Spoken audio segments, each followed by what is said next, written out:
Welcome to Not Milk Never Milk. Subscribe if you're lactose intolerant. You begin by confirming prerequisites and launching the first tasks. Make sure you have developer keys, a media server, and a CDN account. Once done, initialize a Git repo and scaffold your app.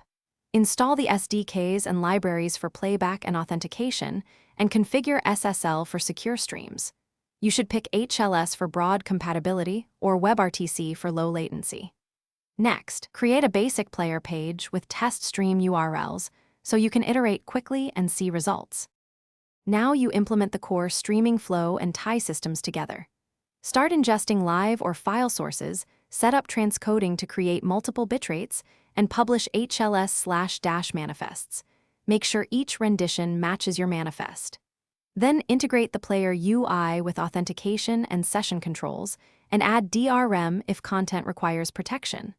While doing this, optimize buffer settings and CDN cache rules to balance startup time versus rebuffering, and instrument to finish by deploying services, running comprehensive tests, and monitoring performance.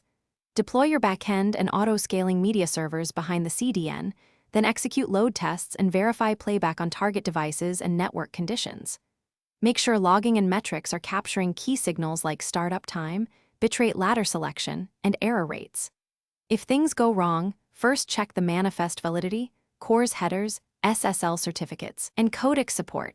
Often a mismatch in codecs or missing CORS rules breaks playback even when servers are fine.